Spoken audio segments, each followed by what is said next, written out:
Hey there, welcome to PCMag Live. I'm Samara Lynn here with Alex Colon, and welcome to today's show. As usual, we're going to bring you the hottest, latest trending tech news. We're going to pull off one thing off of one of our benches that we're testing, and we're going to answer one of your questions. So today was a really big news story, so let's get right to it, Alex.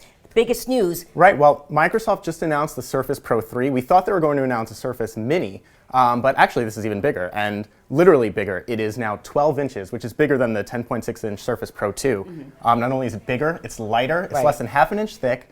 It's actually the smallest device available right now that uses an Intel Core i7 processor. That's right. Mm-hmm. So it's super fast. And it's actually about as thick as the original iPad. Mm-hmm. And it starts at $799, which is that's pretty good because it makes it, even though it's sort of more of an Ultrabook competitor, that puts it, the pricing is sort of in line with other Windows tablets that are on the market. That's right. Yeah, I mean, this is causing a crazy amount of buzz on Twitter, and of course, everyone's comparing it to iPad. But like you said, it's really more of an Ultrabook. I mean, this is like a workhorse. It's an Intel Core processor, full Windows 8, and as you mentioned, the thinnest, probably most robust tablet currently on the market. So it's going to be real interesting to see how this does in this space. And I think with that new, the new stand for it, it makes it easier to use on your lap. So it's, in a way, it's like even more of a laptop than it was before. And then we saw that cool demo with a stylus at the event. Right, yeah, it translates your handwriting into actual font, like a text.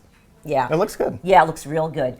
Okay, so we'll keep an eye on that, and of course we will have our hardware team doing a hands-on demo of the unit. They have one right now at the event, so stay tuned and check our site for that.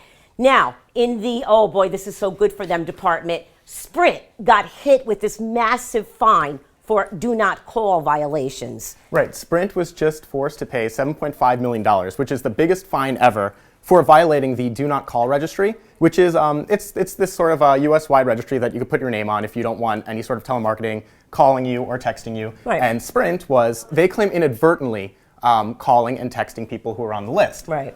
Sprint had actually done this before in 2011, and they had the violation was small as $400,000. Right. This one's $7.5 million, which is much bigger, again, the biggest one yet. Although to Sprint, who just had a pretty good quarter, it's still chump change. You know, It makes me wonder, should these fees be higher? You know, definitely, because you know what really kind of gets me pissed is this has been a law since 2003, I think, since the early 2000s.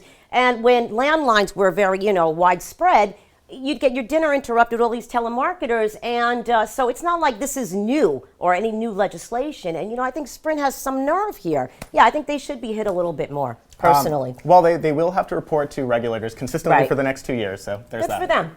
All right, so our next bit of odd news, Chuck E. Cheese is introducing the Oculus Rift into its fine establishments. Right, so the Oculus Rift is a sort of 3D simulation headgear. You put it on, and when you look around, it actually tracks the direction that your head is in. So it's sort of like you're in your own 3D world. And Chuck E. Cheese is going to be using that for birthday parties to create a game where kids can interact with Chucky himself, and they're going to go on some sort of adventure collecting tickets. And just like playing a regular game of Chuck E. Cheese, after they're done with the simulation, they will get those actual tickets to then go, donate for prizes.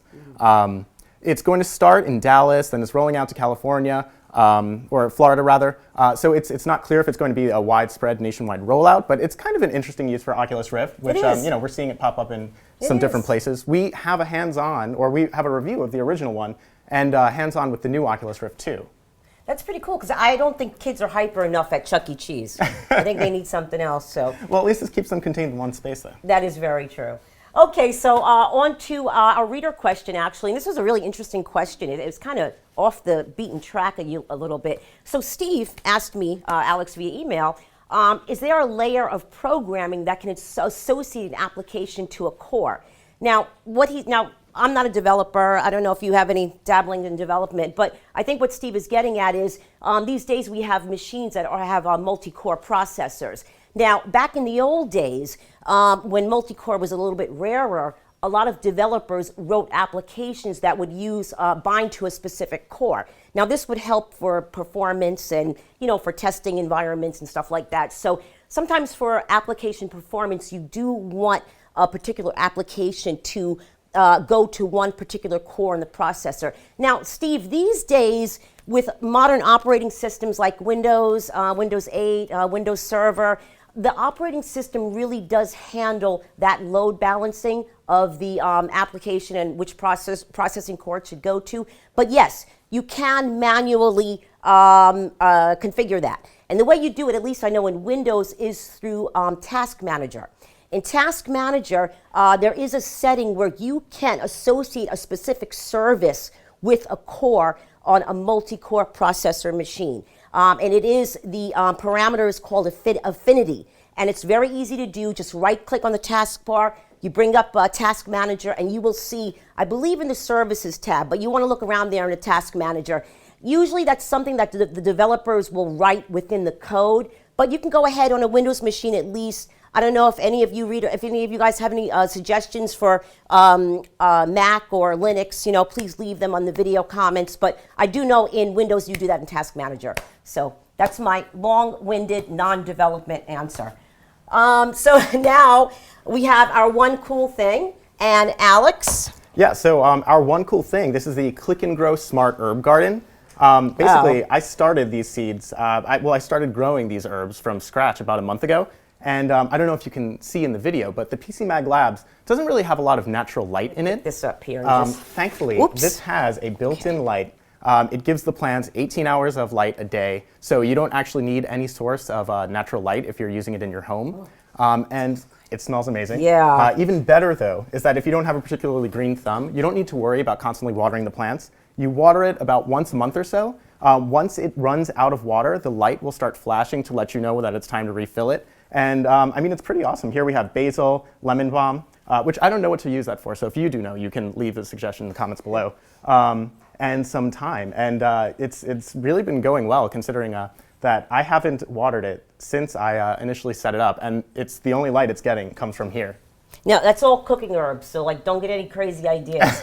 I love this, but I would still manage to kill these plants. And you'd be surprised. It's a little expensive. It's $100. But you can keep fresh herbs year-round in your place. So, if you're someone that likes to cook with a lot of fresh herbs, it could be worth it. And is this review live? No, it should be in the next day or so. Okay, cool. So you can check it out on PCMag's site. That's it. Thanks a lot for joining us. And, of course, we'll be back tomorrow, and we'll see you then. Thank you.